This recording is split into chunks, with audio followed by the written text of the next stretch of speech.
첫 만남을 마치고 이틀이 지났을 때 손순모 여사님은 그날 호텔에서 있었던 이상한 일을 문득 떠올렸습니다.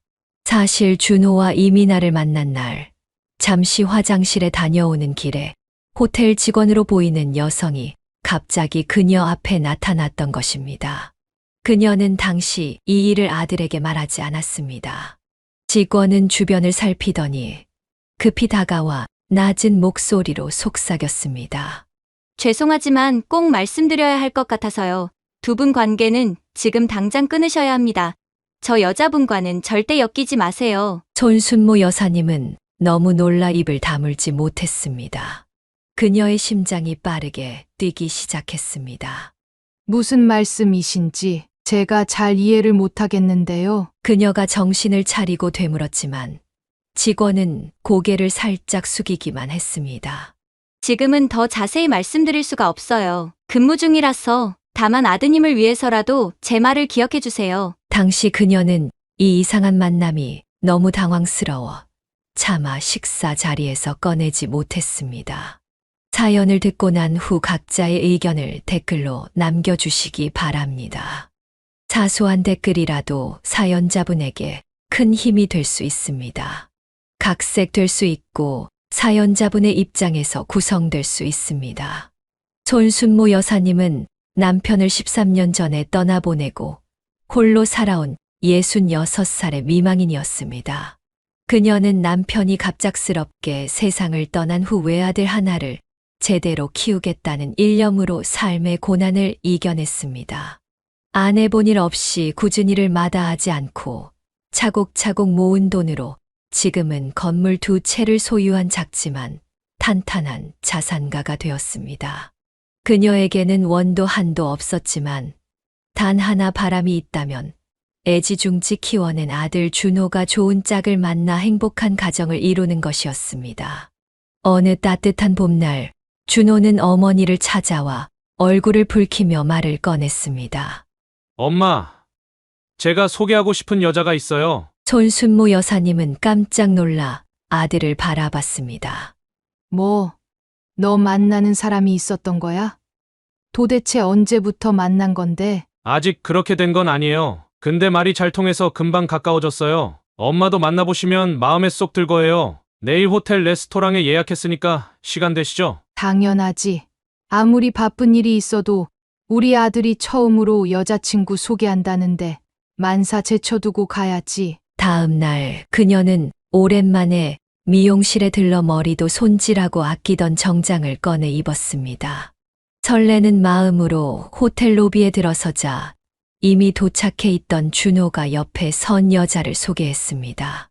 엄마, 이쪽이 제 여자친구 미나예요. 인사드려요. 준호의 여자친구 이민아는 단정한 검은 원피스에 깔끔하게 묶은 머리가 인상적이었습니다.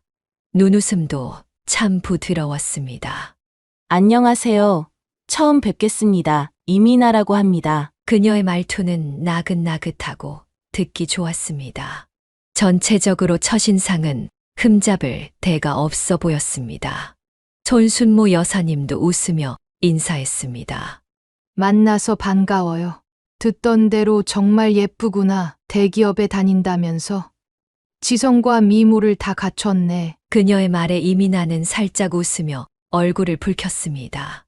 아이고, 과찬이세요. 오히려 어머님이 정말 젊어 보이세요. 준호 오빠가 어머님 자랑을 정말 많이 했거든요. 어머, 말도 예쁘게 하네. 그녀는 미소를 지으며 대화를 이어갔습니다. 고급 호텔이라 그런지 차도 맛있고 분위기도 좋았습니다. 손순모 여사님은 한눈에 봐도 잘 어울리는 아들과 이민아를 보며 기분이 좋아졌습니다. 식사를 하는 내내 이민아는 자신의 직장 생활과 취미에 대해 차분하게 이야기했습니다. 준호와는 독서 모임에서 우연히 만났다며 처음부터 많은 공통점을 발견했다고 했습니다. 그녀는 또한 주말마다 요양원에 계신 아버지를 찾아뵙는다고 말했습니다. 아버님이 3년 전에 뇌졸중으로 쓰러지셔서 요양원에 계세요. 어머니는 일찍 돌아가셔서 제가 유일한 가족이에요. 이 말에 손순모 여사님은 마음이 더 쓰였습니다.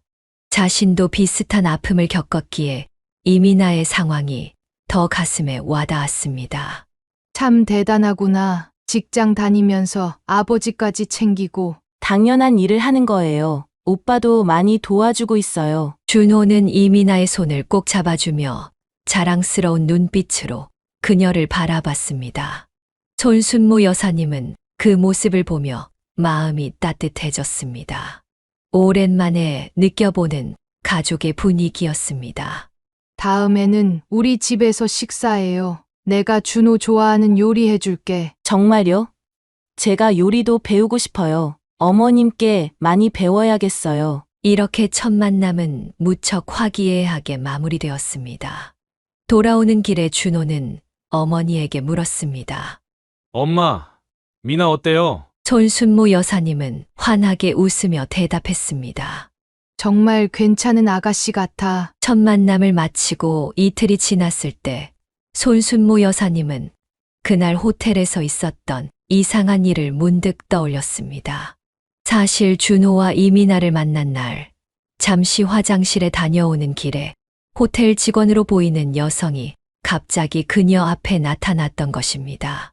그녀는 당시 이 일을 아들에게 말하지 않았습니다. 직원은 주변을 살피더니 급히 다가와 낮은 목소리로 속삭였습니다. 죄송하지만 꼭 말씀드려야 할 것 같아서요. 두 분 관계는 지금 당장 끊으셔야 합니다. 저 여자분과는 절대 엮이지 마세요. 손순모 여사님은 너무 놀라 입을 다물지 못했습니다. 그녀의 심장이 빠르게 뛰기 시작했습니다.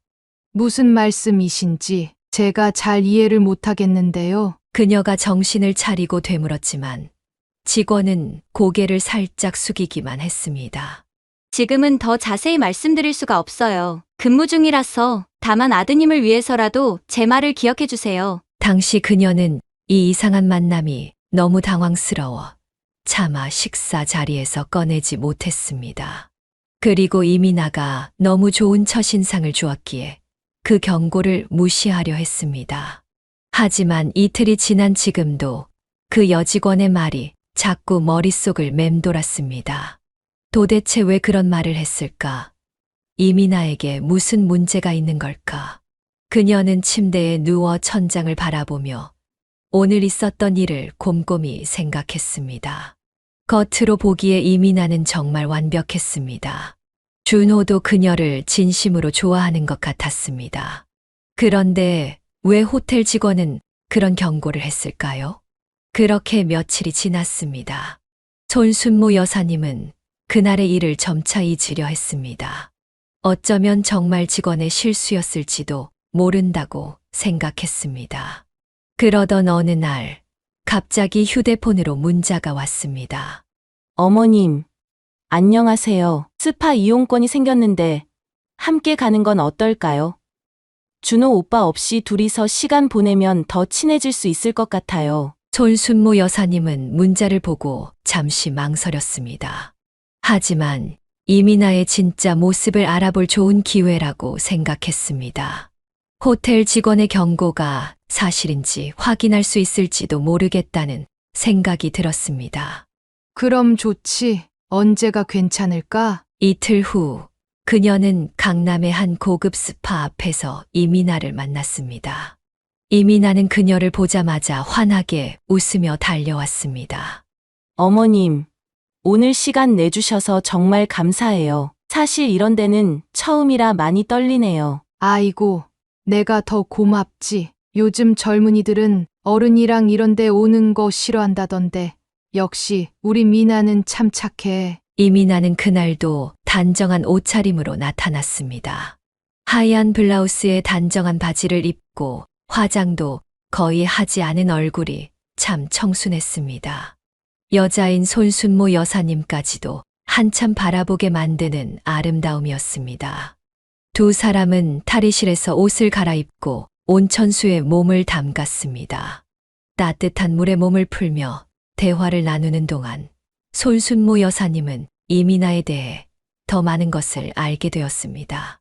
대화하면 할수록 이민아는 정말 괜찮은 아이라는 생각이 들었습니다. 그녀는 호텔 직원의 경고가 정말 실수였을지도 모른다고 생각하기 시작했습니다. 스파에서의 시간은 생각보다 즐거웠습니다. 따뜻한 물에 몸을 담그며 이야기를 나누는 동안 손순모 여사님은 이민아가 생각보다 더 마음에 들었습니다. 아픈 아버지를 돌보는 효심 깊은 딸이자 대기업에서 인정받는 전문직 여성이라니 준호에게 이보다 더 좋은 짝이 있을까 싶었습니다. 그녀는 점점 호텔 직원의 경고를 단순한 오해로 치부하기 시작했습니다. 미나야, 아버님은 어떤 병으로 요양원에 계시니? 뇌졸중 후유증이에요. 처음에는 반신불수셨는데 지금은 많이 좋아지셨어요. 주말마다 찾아뵙는데 이제는 저를 알아보세요. 그래. 참 대단한 딸이구나. 직장 생활하면서 그렇게 챙기기가 쉽지 않을 텐데. 해야 할 일을 하는 거죠, 뭐. 회사에서도 이해해 주시고 일이 많을 때는 준호 오빠가 대신 가주기도 해요. 손순모 여사님의 마음은 더욱 따뜻해졌습니다. 이미 아픈 장인을 챙기는 아들의 모습을 상상하니 눈시울이 붉어졌습니다. 그녀의 남편이 살아있었다면 얼마나 자랑스러워했을까 하는 생각이 들었습니다. 2시간가량 스파를 즐긴 후 손순모 여사님은 먼저 나가 옷을 갈아입었습니다. 이민아는 조금 더 있다가 나오겠다고 했습니다. 그녀는 로비에서 이민아를 기다리며 잡지를 펼쳐들었습니다. 하지만 한참이 지나도 이민아가 나오지 않자 화장실 쪽으로 가보기로 했습니다. 탈의실 근처 복도를 지나치던 그녀는 익숙한 목소리를 들었습니다. 이민아였습니다. 하지만 그 목소리는 지금까지 들어온 나긋나긋한 말투와는 전혀 달랐습니다. 내가 몇 번이나 말했어. 이제 그만 좀 집착하라고. 자꾸 이러면 진짜 경찰에 신고할 거야. 이민아의 목소리는 날카롭고 차가웠습니다. 손순모 여사님은 깜짝 놀라 발걸음을 멈췄습니다. 그건 내 착각이야. 내가 언제 너한테 그런 식으로 말했어? 아, 정말 짜증나게 하지 마. 내가 그렇게 설명했는데 아직도 못 알아들어? 자꾸 스토킹하면 진짜 신고할 거니까 다시는 연락하지 마. 손순모 여사님은 숨을 죽이고 이 대화를 들었습니다. 이민아의 목소리는 분명 예전에 들었던 그 다정한 목소리가 아니었습니다. 마치 완전히 다른 사람 같았습니다. 그녀는 선뜻 다가가지 못하고 벽 뒤에서 상황을 지켜봤습니다. 전화를 끄는 이민아는 거울을 보며 심호흡을 했습니다. 그리고는 금세 표정을 바꿔 평소의 온화한 얼굴로 돌아왔습니다. 그 순간 손순모 여사님은 등골이 오싹해지는 느낌이 들었습니다. 이것이 진짜 이민아의 모습인 걸까요? 그때 이민아가 고개를 돌려 그녀를 발견했습니다. 순간 이민아의 눈에 당혹감이 스쳤지만 곧 환한 미소를 지으며 손을 흔들었습니다. 어머님, 기다리셨죠? 죄송해요.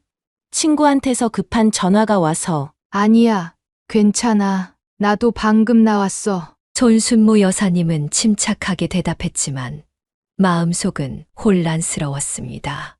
방금 본 이민아의 모습은 그동안 보여준 이미지와 너무나 달랐습니다. 호텔 직원의 경고가 떠올랐습니다. 그녀의 직감은 뭔가 잘못되었다고 말하고 있었습니다. 두 사람은 함께 카페에 들러 차를 마셨습니다. 이민아는 평소처럼 상냥하고 다정했습니다. 하지만 이제 손순모 여사님은 그 미소 뒤에 숨겨진 다른 얼굴을 상상하게 되었습니다. 미나야, 아까 전화는 무슨 일이었니? 목소리가 많이 달라 보이던데. 이민아는 잠시 당황한 기색을 보이더니 곧 미소를 지었습니다. 아, 그게 회사 후배가 자꾸 사적으로 연락해서요. 업무 관련이면 괜찮은데 개인적인 만남을 요구해서 조금 단호하게 말해야 했어요. 그렇구나. 요즘 직장 내 문제가 많긴 하지. 손순모 여사님은 고개를 끄덕였지만 이민아의 설명이 완전히 납득되지는 않았습니다. 그녀가 들은 대화는 단순한 업무 거절보다는 훨씬 더 격앙된 감정이 담겨 있었습니다. 집으로 돌아오는 길, 손순모 여사님의 마음은 복잡했습니다. 겉으로는 완벽해 보이는 이민아에게 숨겨진 면이 있다는 사실이 그녀를 불안하게 만들었습니다. 이런 의심을 아들에게 말해야 할까요? 아니면 더 지켜봐야 할까요? 그날 밤, 그녀는 쉽게 잠들지 못했습니다. 스파에서 보았던 이민아의 두 얼굴이 계속 머릿속을 맴돌았습니다. 웃는 얼굴의 이민아와 차갑게 전화하던 이민아. 어느 쪽이 진짜일까요? 호텔 직원이 경고한 이유가 이것이었을까요? 내가 너무 예민한 걸까? 사람이라면 다 여러 면이 있는 거 아닐까? 하지만 그녀의 모성 본능은 계속해서 경고음을 울렸습니다. 사랑에 빠진 아들은 이민아의 이런 면을 보지 못할 것입니다. 하지만 어머니로서 그녀는 준호가 상처받지 않길 바랐습니다. 그래서 이민아에 대해 좀 더 알아보기로 결심했습니다. 준호를 위해서라도 미나가 정말 어떤 사람인지 확실히 알아야겠어. 이민아에 대한 의심을 떨칠 수 없었던 손순모 여사님은 결국 행동에 나서기로 했습니다. 그녀는 오랫동안 친하게 지내온 이웃 김선자 씨에게 조심스럽게 연락을 취했습니다. 선자야, 혹시 시간 있니? 내가 좀 물어볼 게 있어서. 김선자 씨의 집에서 차를 마시며 그녀는 자신의 걱정을 털어놓았습니다. 물론 모든 세부 사항을 공개하지는 않았지만 아들의 여자친구에 대해 뭔가 석연치 않은 점이 있다는 정도로 상황을 설명했습니다. 그래서 말인데 내 사촌이 사설 탐정 일을 한다고 했었지? 혹시 연락처 좀 알 수 있을까? 김선자 씨는 깜짝 놀란 표정으로 그녀를 바라봤습니다. 세상에 무슨 일이 있는 거야? 준호에게 무슨 문제라도 생긴 거니? 아니, 그런 건 아니야. 그냥 확인하고 싶은 게 있어서 그래. 자세한 얘기는 나중에 해줄게. 김선자 씨는 의아해하면서도 사촌의 연락처를 알려주었습니다. 다음 날 손순모 여사님은 그 번호로 전화를 걸었습니다. 박 형사라는 이름의 탐정은 차분한 목소리로 그녀의 이야기를 들었습니다. 아드님 여자친구에 대해 알아보고 싶으시다고요? 어떤 정보가 필요하신가요? 일상생활이요. 정말 그 아이가 말한 대로 대기업에 다니는지, 아버지를 돌보는지, 그런 것들이요. 뭔가 이상한 느낌이 들어서요. 박 형사는 업무 방식과 비용에 대해 설명했고 손순모 여사님은 조사를 의뢰했습니다. 그리고 불안한 마음으로 결과를 기다렸습니다. 며칠 후 박 형사가 약속된 시간에 그녀의 집을 방문했습니다. 그의 표정은 심각했습니다. 손순모 여사님은 그 표정만 보고도 뭔가 좋지 않은 소식이 있다는 것을 직감했습니다. 우선 이 사진들을 보시죠. 박 형사가 건넨 봉투에서 꺼낸 사진들을 보는 순간 그녀는 숨이 막혔습니다. 사진 속에는 이민아로 보이는 여성이 찍혀 있었지만 그녀가 알던 단정한 모습과는 완전히 달랐습니다. 화려한 화장에 짧은 미니스커트, 노출이 심한 상의를 입고 있었습니다. 그리고 그녀는 강남의 유명한 룸살롱으로 들어가고 있었습니다. 이게 정말 미나 맞나요? 손순모 여사님의 손이 떨렸습니다. 박 형사는 고개를 끄덕였습니다. 네, 맞습니다. 더 놀라운 사실은 이민아 씨가 단순히 그곳에서 일하는 게 아니라 그 업소의 실장이라는 점입니다. 이 바닥에서는 꽤 유명인물이더군요. 다른 사진들도 비슷한 장면이었습니다. 짙은 화장을 한 이민아가 남자 손님들과 어울려 술을 마시는 모습. 어떤 사진에는 모텔로 들어가는 장면도 있었습니다. 대기업 마케팅팀은요? 아버지는요? 박 형사는 무거운 한숨을 내쉬었습니다. 전부 거짓말입니다. 그녀는 대학도 나오지 않았어요. 지역 전문대를 중퇴했고 몇 년 전부터 유흥업소에서 일해왔습니다. 아버지는 죄송하지만 3년 전에 이미 돌아가셨어요. 요양원에 계신다는 건 완전한 허구입니다. 손순모 여사님은 마치 벼락을 맞은 것 같았습니다.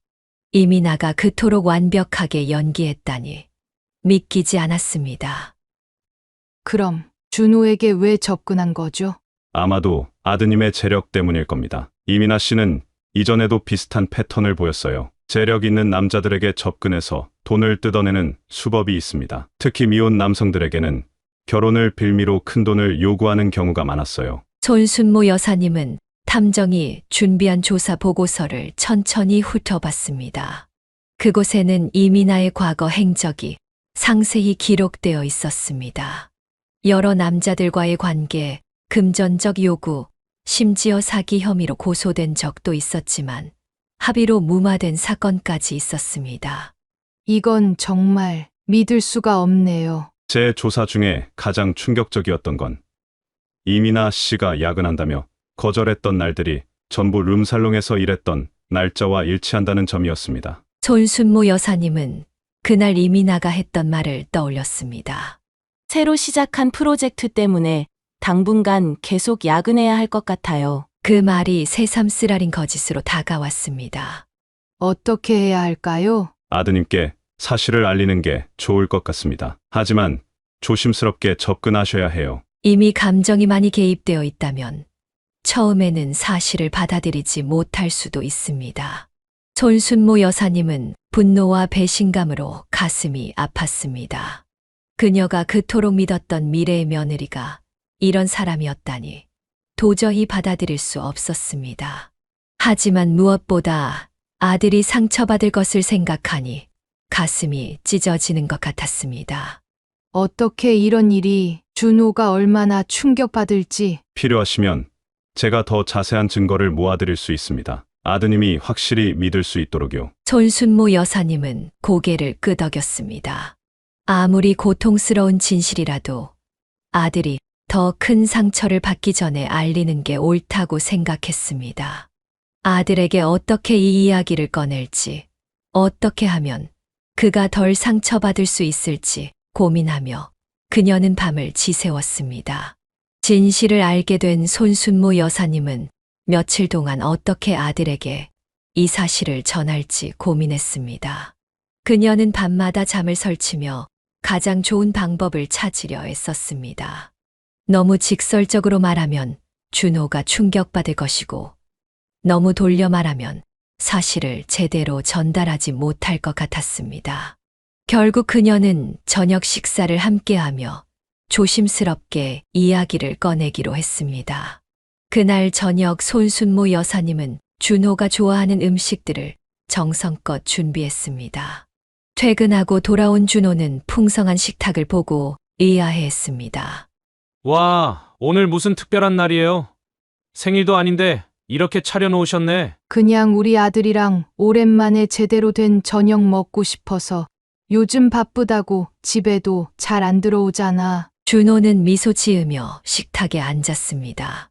손순모 여사님은 긴장된 마음으로 음식을 나눠 담았습니다. 대화는 일상적인 주제로 시작되었습니다.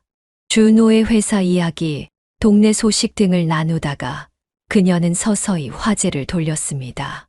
준호야, 미나 요즘 어때? 바쁘다고 하던데. 네, 요즘 새 프로젝트 들어와서 매일 야근한대요. 주말에도 회사 나가고 너무 고생해서 걱정이에요. 손순모 여사님은 가슴이 아팠습니다. 아들이 믿고 있는 그 야근이 실제로는 어떤 일인지를 생각하니 말문이 막혔습니다. 하지만 아들을 위해서 진실을 말해야 한다는 생각에 용기를 냈습니다. 준호야, 사실 엄마가 미나에 대해 좀 알아봤어. 준호의 표정이 순간 굳어졌습니다. 무슨 말씀이세요? 알아보다니요, 뭐려? 미나가 사실은 대기업에 다니지 않아.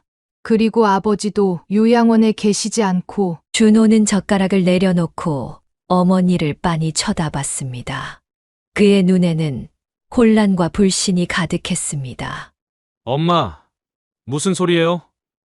갑자기 왜 이러세요? 손순모 여사님은 깊은 숨을 들이마시고 탐정으로부터 받은 자료가 든 봉투를 꺼냈습니다. 이건 사실이야. 엄마가 너무 걱정돼서 전문가에게 좀 알아봤어. 미나는 대기업 직원이 아니라 유흥업소 실장이야. 그 야근이라는 건 사실 술집에서 일하는 시간이었던 거지. 준호의 얼굴이 창백해졌습니다. 그는 말없이 봉투를 받아 안에 있는 사진들을 꺼냈습니다. 짙은 화장과 화려한 의상을 한 이민아의 모습, 남자들과 어울려 있는 모습, 모텔로 들어가는 모습이 담긴 사진들을 본 준호의 손이 떨리기 시작했습니다. 이건 조작된 거예요. 누가 이런 짓을 한 거죠? 미나를 음해하려는 사람이 있나 봐요. 손순모 여사님은 아들의 부정하는 모습에 가슴이 아팠습니다. 하지만 그녀는 계속해서 진실을 말해야 했습니다. 준호야, 이건 사실이야. 탐정이 며칠간 조사한 결과야. 미나의 아버지는 3년 전에 이미 돌아가셨어. 요양원에 계신다는 건 다 거짓말이었어. 대학도 중퇴했고 말했던 대기업 같은 건 애초에 존재하지도 않았어. 준호는 고개를 세차게 저었습니다. 그의 눈에 눈물이 고였습니다. 아니에요. 미나한테 무슨 사정이 있었을 거예요. 이건 다 오해일 거예요. 내가 직접 물어볼게요. 준호야, 냉정하게 생각해봐. 내가 집을 사려고 모아둔 돈, 미나에게 말한 적 있지? 그 돈을 노리고 접근한 거야. 이전에도 비슷한 수법으로 다른 남자들에게 접근했다고 해. 준호는 갑자기 자리에서 일어났습니다. 그의 얼굴에는 분노와 혼란, 그리고 깊은 상처가 뒤섞여 있었습니다. 엄마, 미나를 만나기 전부터 반대하셨죠? 왜 이러세요? 정말 제가 행복한 게 싫으신 거예요? 준호야, 그게 아니라 엄마는 내가 상처받는 게 싫은 거야. 이 사람은 너한테 진심이 아니야. 엄마도 아버지 돌아가시고 힘들게 절 키웠잖아요. 미나도 아버지 없이 자랐으니까 그런 거짓말을 했을 수도 있죠. 그건 이해할 수 있어요. 다른 것도 다 이유가 있을 거예요. 손순모 여사님은 아들의 눈을 똑바로 바라봤습니다. 영상도 있어. 봐야 정신 차릴 것 같으면 보여줄게. 됐어요. 그게 다 사실이라고 해도 전 미나를 이해하고 받아들일 거예요. 얼마나 살기 힘들었으면 그런 거짓말을 했겠어요? 이제 저한테 기댈 수 있게 제가 힘이 되어줄 거예요. 그러더니 준호는 식탁을 박차고 나가버렸습니다. 문이 쾅 하고 닫히는 소리가 울렸습니다. 손순모 여사님은 그 자리에 주저앉아 눈물을 흘렸습니다. 아들이 충격받을 것이라고 예상했지만 이렇게 현실을 부정할 줄은 몰랐습니다. 그날 밤 늦게 준호가 돌아왔지만 그는 어머니와 말을 나누지 않았습니다. 방문을 꼭 닫고 들어가 버렸습니다. 손순모 여사님은 아들이 좀 더 냉정해질 시간이 필요하다고 생각했습니다. 다음 날 아침 그녀는 아들의 방 앞에서 잠시 망설이다가 노크했습니다. 준호야, 아침 먹으러 나올래? 대답이 없었습니다. 조심스럽게 문을 열어보니 준호는 이미 출근한 후였습니다. 침대 위에는 어젯밤 그녀가 보여준 사진들이 흩어져 있었습니다. 그 중 몇 장은 찢겨져 있었습니다. 손순모 여사님은 좀 더 확실한 증거가 필요하다고 판단했습니다. 아들이 현실을 직시할 수 있게 해야 했습니다. 그래서 그녀는 다시 박 형사에게 연락했습니다. 더 확실한 증거가 필요해요. 아들이 받아들이질 못하고 있어요. 알겠습니다. 이민아 씨의 근무 시간과 장소, 동선을 더 자세히 조사해서 아드님이 직접 확인할 수 있게 해드리겠습니다. 손순모 여사님은 아들이 진실을 받아들일 때까지 인내심을 가져야 한다는 것을 알았습니다. 사랑에 빠진 사람의 눈은 가려질 수 있지만 이 시간이 지나면 분명 진실을 보게 될 것입니다. 그녀는 그저 그 시간이 너무 늦기 전에 오기를 바랐습니다. 며칠 후 손순모 여사님은 박 형사로부터 또 다른 연락을 받았습니다. 박 형사의 목소리에는 평소와 다른 긴박함이 묻어 있었습니다. 손 여사님, 이민아에 대해 더 중요한 정보가 있습니다. 오늘 시간 되시면 좀 뵐 수 있을까요? 무슨 일인가요? 전화로는 말씀하기 어려운 건가요? 네. 직접 보시는 게 좋을 것 같습니다. 사진들이 꽤 충격적이라 그날 오후 박 형사는 손순모 여사님의 집을 다시 방문했습니다. 그는 새로운 사진이 담긴 봉투를 조심스럽게 건넸습니다.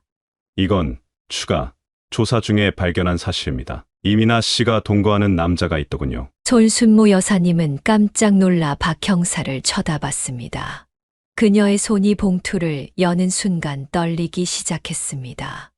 봉투 안에는 이민아가 젊은 남자와 함께 찍힌 사진들이 여러 장 들어 있었습니다. 두 사람은 허름한 원룸 건물 앞에서 함께 웃고 있었고, 또 다른 사진에서는 편의점 봉투를 든 남자의 손을 이민아가 다정하게 잡고 있었습니다. 영락 없는 연인의 모습이었습니다. 이 사람은 누구죠? 이민아 씨의 남자친구입니다. 이름은 강태준이고 나이는 30으로 확인됐습니다. 주변에서는 의대생이라고 알려져 있더군요. 의대생이요? 네. 하지만 그것도 거짓말입니다. 대학교에 확인해 봤는데 그런 이름의 학생은 등록되어 있지 않았습니다. 주민들 말로는 두 사람이 2년 정도 함께 살고 있다고 해요. 부부로 알고 있는 사람들도 있었습니다. 손순모 여사님은 입을 다물지 못했습니다. 이민아는 준호와 만나는 동안에도 다른 남자와 함께 살고 있었다니, 이건 상상조차 하지 못했던 배신이었습니다. 그럼 이 사람은 뭐 하는 사람인가요? 특별한 직업은 없는 것 같습니다. 가끔 일용직으로 일하기도 하지만 대부분 이민아 씨가 벌어오는 돈으로 생활하는 것 같아요. 이웃들 말로는 도박 문제가 있다고도 하고. 손순모 여사님은 탁자에 펼쳐진 사진들을 바라보며 할 말을 잃었습니다. 아들의 여자친구가 다른 남자와 동거하며 의대생이라는 거짓말까지 꾸며냈다니 너무나 충격적이었습니다. 더 조사해보니 이민아 씨는 그 남자를 위해 자신이 번 돈을 거의 다 쓴 것 같습니다. 유흥업소에서 번 돈으로 그 남자의 생활비를 대주고 있다고 합니다. 손순모 여사님은 분노와 배신감, 그리고 아들을 향한 걱정으로 가슴이 미어졌습니다. 아들이 이 사실을 알면 얼마나 충격을 받을지 상상만 해도 괴로웠습니다. 하지만 더 이상 진실을 숨길 수는 없었습니다. 사모님, 괜찮으세요? 네.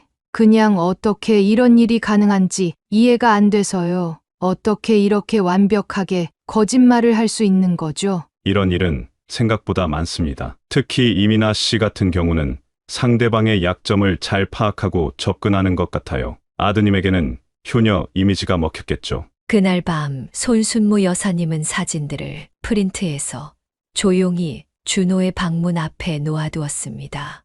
직접 말로 설명하는 것보다 준호가 스스로 이 사실을 받아들이게 하는 것이 나을 것 같았습니다. 그녀는 가슴 아프게 자신의 방으로 돌아갔습니다. 한참이 지나 준호의 방문이 열리는 소리가 들렸습니다. 발걸음 소리가 그녀의 방문 앞에서 멈췄고 조심스러운 노크 소리가 들렸습니다.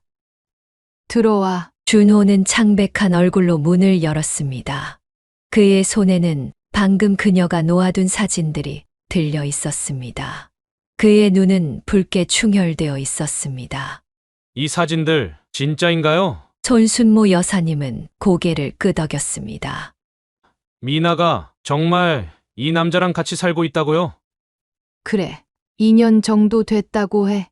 그 남자를 의대생이라고 소개하고 다녔지만 실제로는 그냥 무직이래. 미나가 번 돈으로 생활하고 있었던 거야. 준호는 한동안 아무 말도 하지 못했습니다. 그저 손에 든 사진을 바라볼 뿐이었습니다. 엄마, 나 잠시만 혼자 있게 해주세요. 손순모 여사님은 조용히 고개를 끄덕였습니다. 준호가 방을 나간 후 그녀는 아들의 방문 앞에서 한참을 서성였습니다. 준호의 흐느끼는 소리가 희미하게 들려왔습니다. 그녀는 들어가 아들을 위로하고 싶었지만 지금은 그가 혼자 이 현실을 받아들일 시간이 필요하다는 것을 알았습니다. 다음 날 아침 준호는 출근 준비를 하며 어머니에게 말했습니다. 미나한테 당장 연락할 거예요. 직접 물어봐야겠어요. 준호야, 너무 서두르지 마. 지금은 내가 화가 나 있어서 알아요. 하지만 그래도 그녀의 말을 들어봐야 해요. 혹시 오해가 있을지도 모르잖아요. 손순모 여사님은 아들의 표정을 살폈습니다. 그는 여전히 이민아의 변명을 기대하고 있었습니다. 하지만 그의 눈빛은 전과 달랐습니다. 이제 의심의 씨앗이 심어진 것이었습니다. 그래. 내가 원한다면. 하지만 조심해. 이런 사람들은 거짓말에 능숙해. 내 마음이 또 다치지 않길 바랄 뿐이야. 준호는 고개를 끄덕이고 출근했습니다. 그날 이후로 준호는 매우 조용해졌습니다. 이민아와 연락했는지, 무슨 대화를 나눴는지는 어머니에게 말하지 않았습니다. 하지만 그의 눈에는 깊은 상처와 배신감이 역력했습니다. 손순모 여사님은 아들이 스스로 진실을 직시하고 있다는 것을 느낄 수 있었습니다. 며칠이 지나도 준호는 예전의 활기찬 모습을 되찾지 못했습니다. 그는 말수가 줄고 무기력한 상태로 출근과 퇴근만 반복했습니다. 손순모 여사님은 아들의 상태가 계속 악화되는 것을 지켜보며 마음이 아팠습니다. 아무리 기다려도 준호가 스스로 문제를 해결하는 것 같지 않자 그녀는 직접 행동에 나서기로 결심했습니다. 손순모 여사님은 탐정에게서 받은 이민아의 주소를 확인했습니다. 허름한 원룸 건물이었습니다.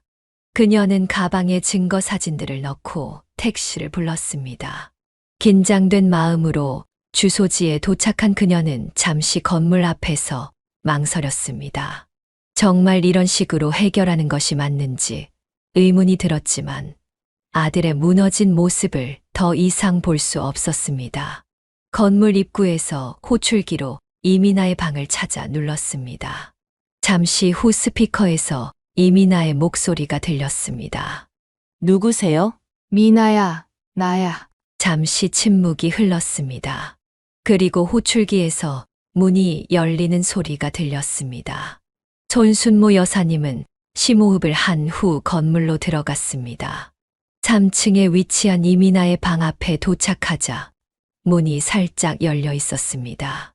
그녀는 문을 두드리고 기다렸습니다. 문이 활짝 열리고 이민아가 나타났습니다. 그녀는 평소와 다르게 화장기 없는 얼굴에 간단한 티셔츠와 반바지 차림이었습니다. 그녀의 표정에는 당혹감과 불안이 묻어났습니다. 어머님, 갑자기 어쩐 일이세요? 준호 오빠는 같이 안 오셨어요? 내가 너랑 할 얘기가 있어서 왔어. 이민아는 잠시 머뭇거리다가 문을 더 활짝 열어 손순모 여사님을 안으로 들였습니다. 작은 원룸 안은 생각보다 정리가 잘 되어 있었지만 남성용 물건들이 곳곳에 보였습니다. 운동화, 남성용 옷, 면도기 등이 눈에 띄었습니다. 앉으세요, 어머님. 차라도 한 잔 드릴까요? 됐어. 얘기만 하고 갈 거니까. 손순모 여사님은 가방에서 사진들을 꺼내 테이블 위에 펼쳐놓았습니다. 이민아의 얼굴이 순간 굳어졌습니다. 이게 다 뭐야? 내가 어떤 사람인지 보여주는 증거들이지. 룸살롱 실장이면서 대기업 직원 행세를 하고 아픈 아버지는 이미 돌아가셨는데도 간병한다고 거짓말하고 그리고 이 남자는 누구니? 함께 살고 있는 사람이지? 이민아는 한동안 말을 잇지 못했습니다. 그녀의 눈이 흔들렸고 입술이 경련하듯 떨렸습니다. 하지만 이내 그녀는 목소리를 가다듬었습니다. 어머님, 제 얘기 좀 들어보세요. 이건 다 오해예요. 이 사진들은 오해? 뭐가 오해라는 거니? 여기 내가 룸살롱에서 일하는 모습, 남자들과 어울리는 모습, 모텔 드나드는 모습이 다 찍혀 있는데, 그건 제가 어쩔 수 없이 그리고 이 남자는 누구지? 의대생이라고 소개하고 다녔다면서? 우리 준호한테는 왜 이런 중요한 사실을 숨겼어? 이민아의 눈에 눈물이 고였습니다. 그녀는 잠시 고개를 숙이더니 갑자기 손순모 여사님의 손을 잡으려 했습니다. 어머님, 정말 오해예요. 제 상황이 복잡해서 설명드릴게요. 이 남자는 제 오빠예요. 같이 살고 있긴 하지만 연인 관계가 아니에요. 손순모 여사님은 차갑게 손을 뿌리쳤습니다. 거짓말은 이제 그만해. 탐정이 다 조사했어. 너희가 2년째 연인 관계로 동거 중이라는 것도 알아. 그리고 내가 번 돈으로 그 남자 생활비를 대주고 있다는 것도. 이민아의 표정이 순식간에 변했습니다. 애원하는 얼굴에서 냉정한 표정으로 바뀌었습니다. 그녀의 목소리도 평소의 나긋나긋한 톤에서 날카로운 음색으로 변했습니다. 그래서요? 그게 왜 문제가 되죠? 제 사생활인데! 사생활? 내 아들과 결혼할 생각으로 만나는 사이에 다른 남자와 동거하는 게 사생활이라고? 결혼이요? 준호 오빠랑 저는 아직 결혼 얘기 안 했어요. 그리고 전 제 방식대로 살 권리가 있어요. 손순모 여사님은 분노로 몸을 떨었습니다. 이민아의 진짜 모습이 드러나자 더욱 화가 났습니다. 넌 처음부터 우리 준호를 이용하려고 했던 거지? 재산을 노리고 접근한 거잖아. 이민아는 비웃듯 웃었습니다. 그건 어머님 생각이죠? 저랑 준호 오빠는 서로 좋아해서 만난 거예요. 손순모 여사님은 가방에서 다른 봉투를 꺼내 이민아의 얼굴에 던졌습니다. 봉투 안에는 이민아가 다른 남자들을 만나는 추가 사진들과 과거 사기 행각에 대한 기록들이 들어 있었습니다. 양심이라곤 눈곱만큼도 없는 인간아. 다시는 내 아들 앞에 얼쩡거리지 마. 알겠어. 또 우리 앞에 나타났다가는 이 모든 증거를 경찰에 넘길 테니까. 이민아의 얼굴이 창백해졌습니다. 그녀는 바닥에 흩어진 자료들을 주워 살펴보더니 입술을 깨물었습니다. 어머님, 제 얘기 좀 들어보세요. 제가 설명할게요. 더 이상 듣고 싶은 말 없어. 나가자. 손순모 여사님은 일어나 문 쪽으로 향했습니다. 이민아가 그녀의 팔을 잡았지만 그녀는 강하게 뿌리쳤습니다. 다시 한번 우리 준호한테 연락하면 이 증거들 모두 경찰에 넘길 거야. 그리고 내가 일하는 곳에도 알릴 거고 내 인생이 어떻게 될지 생각해봐. 그녀는 이민아의 방을 나와 빠르게 건물을 빠져나왔습니다. 밖으로 나오자 그녀는 깊은 숨을 들이마셨습니다. 가슴 속에서 끓어오르던 분노가 조금씩 가라앉았습니다. 이제 이 모든 악연이 끝난 것 같았습니다. 준호에게도 이 사실을 알리고 새로운 시작을 준비해야겠다고 생각했습니다.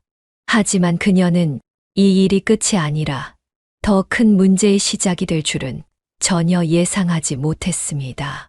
집으로 돌아가는 택시 안에서 그녀는 창밖을 바라보며 한숨을 내쉬었습니다. 비가 내리기 시작했고 그녀의 마음에도 불안한 먹구름이 드리워지는 것 같았습니다. 미나와의 대면 이후 손순모 여사님은 아들에게 모든 진실을 털어놓았습니다. 준호는 처음에는 분노했고 믿기 어려워했지만 점차 현실을 받아들이는 것 같았습니다. 일주일 정도가 지나자 준호는 어머니에게 조용히 말했습니다. 엄마, 저 며칠 동안 여행 좀 다녀올게요. 손순모 여사님은 걱정스러운 눈빛으로 아들을 바라봤습니다. 준호의 얼굴은 피곤해 보였고 눈가에는 깊은 그림자가 드리워져 있었습니다. 그녀는 아들이 마음의 상처를 치유하기 위한 시간이 필요하다고 생각했습니다. 어디 가는데? 강원도 쪽이요. 친구 별장에 좀 머물면서 생각 정리하려고요. 회사에도 휴가 신청했어요. 그래. 그게 좋겠다. 몸 조심하고 가끔 연락해줘. 준호는 짐을 챙겨 출발했고 손순모 여사님은 아들이 마음의 평화를 찾길 바라며 배웅했습니다. 준호는 첫날 저녁에 잘 도착했다는 문자를 보냈고 다음 날 아침에도 간단한 메시지를 보냈습니다. 하지만 그 후로는 연락이 완전히 끊겼습니다. 처음에는 아들이 혼자만의 시간을 갖고 싶어서 연락을 하지 않는 것이라 생각했습니다. 하지만 사흘이 지나도 연락이 없자 손순모 여사님은 불안해지기 시작했습니다. 그녀는 준호에게 여러 번 전화를 걸었지만 전화는 꺼져 있었고 문자도 읽지 않은 상태로 남아 있었습니다. 준호야, 왜 연락이 안 되는 거니? 엄마가 걱정돼. 읽는 즉시 전화해줘. 또 하루가 지나도 아무런 소식이 없자 손순모 여사님은 준호의 친구들에게 연락했습니다. 하지만 어느 누구도 준호가 강원도에 간다는 말을 듣지 못했고 별장을 빌려준 친구도 없었습니다. 더욱 불안해진 그녀는 밤새 잠을 이루지 못했습니다. 그날 밤 손순모 여사님은 이상한 꿈을 꾸었습니다. 오래전에 돌아가신 남편이 나타나 준호를 애타게 찾고 있었습니다. 겁에 질린 그녀는 새벽에 잠에서 깨어나 경찰서로 향했습니다.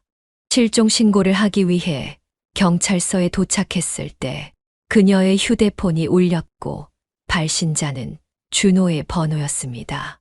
준호야, 어디 있는 거니? 엄마가 얼마나 걱정했는지 몰라. 하지만 전화기 너머로 들려온 것은 아들의 목소리가 아닌 낯선 남자의 목소리였습니다. 손순모 씨죠? 지금 당신 아들이 우리 손에 있어요. 손순모 여사님은 심장이 멎는 것 같았습니다. 공포와 충격으로 그녀의 다리에 힘이 빠졌고 잠시 말을 잇지 못했습니다.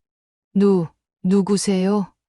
우리 아들 어디 있어요? 긴 말 필요 없고 내일까지 3억 준비해서 우리가 말하는 장소로 가져오면 아들 풀어줄게. 경찰에 신고하면 아들 못 볼 줄 알아.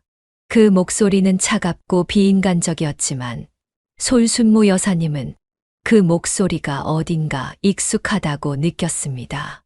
잠시 후 그녀는 그 목소리의 주인공이 누구인지 깨달았습니다. 미나의 동거남 강태준이었습니다. 탐정의 보고서에서 본 사진 속 그 남자가 준호를 납치한 것입니다. 당신, 강태준이죠? 미나의 남자친구, 어떻게 이럴 수 있어요? 우리 아들을 당장 풀어줘요. 전화 너머로 잠시 침묵이 흘렀습니다. 아마도 그는 자신의 신원이 밝혀진 것에 놀란 것 같았습니다. 뭐 어떻게 알았든 중요한 건 돈이야. 내일 정오까지 3억 준비해. 장소는 나중에 문자로 알려주게. 현금으로 가져와. 경찰에 신고하면 너희 아들 죽는다고 생각해. 전화가 끊어졌고 손순모 여사님은 그 자리에 주저앉아 버렸습니다. 하지만 곧 그녀는 정신을 차리고 경찰에게 상황을 설명했습니다. 다행히 그녀는 이미 경찰서에 와 있었기 때문에 즉시 도움을 받을 수 있었습니다. 제 아들이 납치됐어요. 방금 전화가 왔는데 3억을 요구했어요. 납치범은 아들 여자친구의 동거남인데 제가 전에 그 사람 목소리를 들은 적이 있어요. 분명해요. 경찰은 즉시 특수범죄팀을 소집했고 손순모 여사님의 진술을 들었습니다. 그녀는 미나와 강태준에 대한 모든 정보 그리고 탐정이 조사한 자료들을 경찰에게 제공했습니다.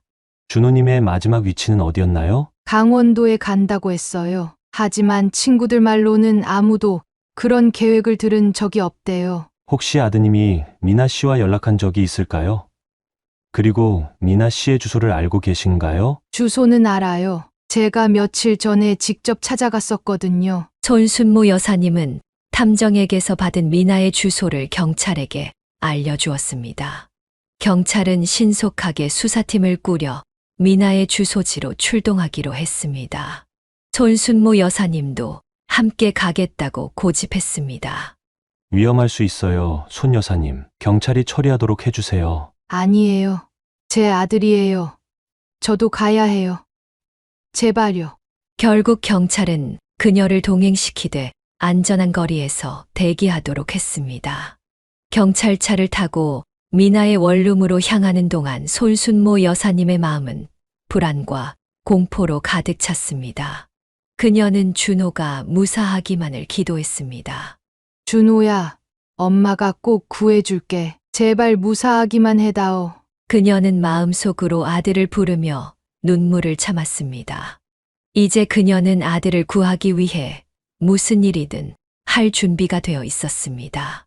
차창 밖으로 보이는 도시의 불빛들이 빠르게 스쳐 지나갔고 원룸 건물이 가까워질수록 그녀의 심장은 더욱 빠르게 뛰었습니다. 원룸 건물 앞에 도착한 경찰들은 신속하게 작전 계획을 세웠습니다. 손순모 여사님은 경찰차 안에서 떨리는 마음으로 상황을 지켜봤습니다. 수사팀장이 그녀에게 작전을 설명했습니다. 저희가 택배 기사로 위장해서 접근할 겁니다. 문이 열리면 신속하게 진입해서 인지를 확보하고 범인을 제압할 거예요. 손 여사님은 절대 따라오시면 안 됩니다. 여기서 대기하세요. 손순모 여사님은 불안한 마음에 손을 꽉 쥐고 있었지만 경찰의 지시에 따르기로 했습니다. 경찰 2명이 택배 상자를 들고 원룸 건물로 들어갔습니다. 나머지 경찰들은 비상계단과 뒷문을 통해 건물을 포위했습니다. 택배 기사로 위장한 경찰은 미나의 방 앞에서 초인종을 눌렀습니다. 잠시 후 문 너머로 발소리가 들렸고 남자의 목소리가 들려왔습니다. 누구세요? 택배 배달이요. 이민아 님 앞으로 온 택배입니다. 문이 살짝 열리자 경찰은 재빨리 문을 밀치고 들어갔습니다. 놀란 남자는 저항할 겨를도 없이 제압당했고 다른 경찰들도 신속하게 방 안으로 들어왔습니다. 경찰이다. 모두 움직이지 마. 방 안에는 강태준으로 추정되는 남자와 그의 친구로 보이는 또 다른 남자가 있었습니다. 두 사람은 당황한 표정으로 경찰에게 붙잡혔습니다. 경찰은 즉시 방 안을 수색하기 시작했습니다. 손순모 여사님은 경찰의 지시를 무시하고 건물 안으로 달려 들어갔습니다. 그녀의 마음은 오직 아들을 찾는 것에만 집중되어 있었습니다. 3층에 도착한 그녀는 열린 문으로 들어가 경찰들 사이를 헤치고 방 안을 둘러봤습니다.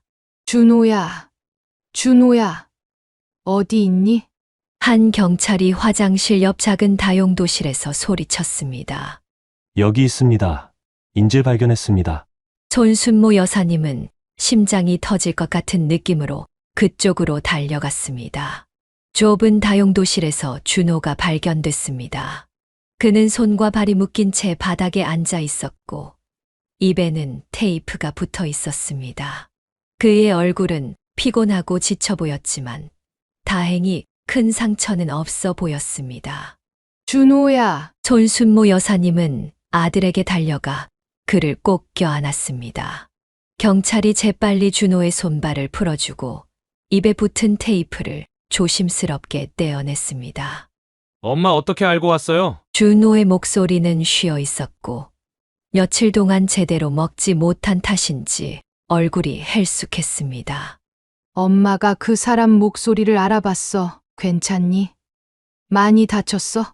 괜찮아요. 그냥 좀 피곤하고 배고파요. 손순모 여사님은 눈물을 흘리며 아들의 얼굴을 쓰다듬었습니다. 그동안 얼마나 걱정했는지, 얼마나 무서웠는지 말로 표현할 수 없었습니다. 한편 경찰은 강태준과 그의 친구를 체포하고 조사를 시작했습니다. 준호는 구급대원의 간단한 검진을 받은 후 경찰서로 이동해 진술을 했습니다. 손순모 여사님은 계속 아들 곁을 지켰습니다. 경찰 조사실에서 준호는 자신이 납치된 경위를 설명했습니다. 여행 가는 척하고 사실 마지막으로 미나를 만나보려고 했어요. 모든 게 거짓말이었다는 걸 알지만 직접 확인하고 싶었거든요. 그래서 미나한테 연락했고 그녀가 만나자고 했어요. 준호는 고개를 숙이고 계속 말했습니다. 미나의 집에 갔는데 문을 열자마자 뒤에서 누가 저를 때렸어요. 정신 차려보니 이미 묶여 있었고 경찰 수사관은 조사 내용을 정리하며 설명했습니다. 강태준은 도박으로 큰 빚을 졌다고 자백했습니다. 그가 친구와 함께 준호 씨를 납치해 돈을 요구한 거고요. 이민아 씨는 현재 그 자리에 없었습니다. 지방에 내려갔다고 하는데 확인 중입니다. 내 아들 카드랑 통장은요? 강태준이 준호 씨의 카드와 비밀번호를 알아내 돈을 인출한 것으로 보입니다. 현재까지 약 500만 원 정도를 인출한 흔적이 있네요. 이 말을 들은 준호가 고개를 들었습니다. 그럼 미나는 이 일에 관여하지 않은 거예요? 수사관은 잠시 망설이다 대답했습니다. 아직 확실하진 않습니다만 강태준의 진술에 따르면 이민아 씨는 이 납치 계획을 몰랐다고 합니다. 그가 친구와 둘이서 벌인 일이라고 주장하고 있어요. 손순모 여사님은 그 말을 믿기 힘들었습니다. 그녀의 직감은 미나도 이 일에 관여했을 거라고 말하고 있었습니다. 또 다른 수사관이 들어와 메모를 건넸고 수사관은 그것을 읽은 후 말했습니다. 강태준에 대한 추가 조사 결과가 나왔습니다. 그는 의대생이 아니라 중학교 졸업이 최종 학력이더군요. 도박 빚도 상당한 수준이고 과거 사기 전과도 있습니다. 준호의 표정이 복잡해졌습니다. 미나가 그토록 자랑스럽게 말하던 이대생 남자친구가 사실은 중졸 전과자였다는 사실이 충격으로 다가왔습니다. 이민아 씨는 유흥업소에서 번 돈으로 강태준의 생활비와 도박 자금을 대줬던 것으로 보입니다. 본인은 의대학비라고 알고 있었다고 하는데 사실 확인 중입니다. 경찰의 설명을 들으며 손순모 여사님과 준호는 말없이 서로를 바라봤습니다. 그들의 눈에는 안도감과 함께 복잡한 감정이 교차했습니다. 아들이 무사히 구출된 것은 다행이지만 미나와 강태준의 거짓말로 가득 찬 세계를 알게 되면서 느끼는 배신감은 쉽게 가시지 않았습니다. 준호의 구출 이후 사건은 빠르게 전개되었습니다. 강태준과 그의 친구는 납치와 감금 혐의로 구속되었고 재판을 기다리게 되었습니다. 한편 경찰은 미나를 찾기 위해 수배를 내렸습니다. 그녀가 정말로 납치 사건에 관여했는지 확인할 필요가 있었기 때문입니다. 미나는 이틀 후에 스스로 경찰서를 찾아왔습니다. 그녀는 친척의 부고 소식을 듣고 지방에 내려갔다가 돌아온 후 언론을 통해 사건을 알게 되었다고 주장했습니다. 경찰 조사 과정에서 미나는 강태준이 의대생이 아니라는 사실을 몰랐다고 했습니다. 그녀는 5년간 강태준의 의대 학비를 대준다고 믿으며 유흥업소에서 일해왔다고 진술했습니다. 난 정말 몰랐어요. 태준이가 의사가 되면 나중에 행복하게 살 수 있을 거라고 믿었어요. 그 사람 말만 믿고 이렇게 속았다니. 미나의 눈에는 진심 어린 눈물이 고였습니다. 하지만 손순모 여사님은 그녀의 말을 전혀 믿지 않았습니다. 어떻게 5년이나 함께 살면서 상대방의 정체를 모를 수 있단 말인가요? 게다가 준호에게도 똑같이 거짓말을 한 것은 어떻게 설명할 수 있을까요? 경찰은 증거 부족으로 미나를 납치 공모 혐의로 구속하지는 못했지만 사기 혐의로 조사를 계속했습니다. 그녀가 준호에게 거짓 신분을 속이고 접근한 것은 명백한 사기였기 때문입니다. 한 달 후 강태준의 재판이 시작되었습니다. 법정에서 그는 모든 혐의를 인정했고 미나는 사건을 몰랐다고 주장했습니다. 하지만 재판 과정에서 충격적인 진실이 드러났습니다. 강태준과 미나 사이의 문자 메시지와 통화 기록이 공개된 것입니다. 그 기록에는 두 사람이 준호의 재산에 대해 논의한 내용이 담겨 있었습니다. 건물주 아들이라며?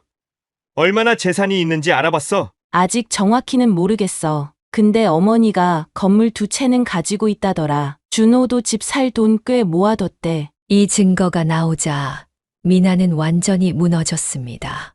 그녀는 법정에서 갑자기 말을 더듬기 시작했고 결국 한마디도 제대로 말하지 못하는 상태가 되었습니다. 의사들은 그녀가 극심한 스트레스로 인한 일시적 실어증을 겪고 있다고 진단했습니다. 결국 강태준은 납치와 감금, 공갈 등의 혐의로 5년의 실형을 선고받았습니다. 미나 역시 사기 혐의로 기소되었지만 그녀의 정신 상태 때문에 재판은 연기되었습니다. 그녀는 정신병원에 입원하게 되었고 의사들은 그녀가 자신이 저지른 일과 강태준에게 속았다는 현실을 받아들이지 못해 정신적 충격을 받은 것으로 진단했습니다. 준호는 이 모든 과정을 지켜보며 혼란스러운 감정을 겪었습니다. 그는 미나를 증오하면서도 동시에 그녀가 어떻게 그런 선택을 하게 되었는지 이해하려고 노력했습니다. 하지만 마음의 상처는 쉽게 아물지 않았습니다. 그는 한동안 우울증 증세를 보였고 회사도 휴직하게 되었습니다. 손순모 여사님은 아들의 회복을 위해 모든 노력을 기울였습니다. 그녀는 매일 아침 준호가 좋아하는 음식을 준비했고 주말에는 함께 산책을 나갔습니다. 시간이 지날수록 준호는 조금씩 밝아지기 시작했습니다. 엄마, 사실 저 미나를 정말 사랑했던 것 같아요. 그래서 더 아프네요. 그래. 엄마도 알아. 시간이 필요한 거야. 내가 다시 웃을 수 있을 때까지 엄마가 기다려줄게. 6개월 후 준호는 회사로 복귀했고 일상생활에 조금씩 적응해 갔습니다. 미나는 여전히 정신병원에 입원해 있었고 그녀의 실어증은 크게 나아지지 않았습니다. 의사들은 그녀가 심리적 충격으로 말을 잃은 것이며 회복에는 오랜 시간이 걸릴 수 있다고 했습니다. 그렇게 1년이라는 시간이 흘렀습니다. 준호는 이제 완전히 다른 사람이 되어 있었습니다. 그는 더 이상 순진하고 남을 쉽게 믿는 청년이 아니었습니다. 경계심이 생겼고 사람들을 판단하는 눈도 더 예리해졌습니다. 아픔을 겪으며 그는 더 단단해진 것입니다. 엄마, 이번에 회사에서 승진했어요. 정말 축하해. 내가 그동안 얼마나 열심히 일했는지 알아. 사실 미나 없었으면 이렇게 열심히 일하지 않았을 거예요. 이상하게 들릴지 모르지만 그 사건이 저를 더 강하게 만든 것 같아요. 손순모 여사님은 아들의 말에 담긴 의미를 이해했습니다. 때로는 상처가 우리를 더 강하게 만들기도 합니다. 준호는 그 아픔을 통해 성장했고 이제는 더 단단한 사람이 되었습니다. 그녀는 자신의 경험을 되돌아보며 많은 것을 배웠습니다. 의심이 들 때는 그 감정을 무시하지 말고 진실을 확인하는 것이 중요하다는 교훈을 얻었습니다. 호텔 직원의 경고를 처음 들었을 때 더 진지하게 받아들였다면 아들이 이런 상처를 받지 않았을지도 모릅니다. 준호야, 엄마가 그때 더 일찍 행동했다면 너는 그런 아픔을 겪지 않았을 텐데. 엄마, 그런 말씀 마세요. 엄마가 아니었으면 저는 지금도 미나의 거짓말에 속아 살고 있었을 거예요. 엄마가 저를 구해주신 거예요. 두 사람은 서로를 바라보며 미소 지었습니다. 아픔을 통해 그들의 관계는 더욱 깊어졌고, 이제 그들은 어떤 어려움도 함께 이겨낼 수 있다는 확신이 있었습니다. 손순모 여사님은 창밖을 바라보며 생각했습니다. 인생은 예측할 수 없는 일들로 가득하지만 진실을 직시하고 사랑하는 사람들을 지키기 위해 용기를 내는 것이 얼마나 중요한지 깨달았습니다. 그녀의 마음속에는 이제 평화가 찾아왔습니다. 사연을 듣고 댓글을 남겨주시기 바랍니다. 사소한 의견일지라도 사연자분에게는 큰 힘이 됩니다. 노골적인 악성 댓글은 사연자분에게 상처가 될 수 있으니 삼가주시기 바랍니다.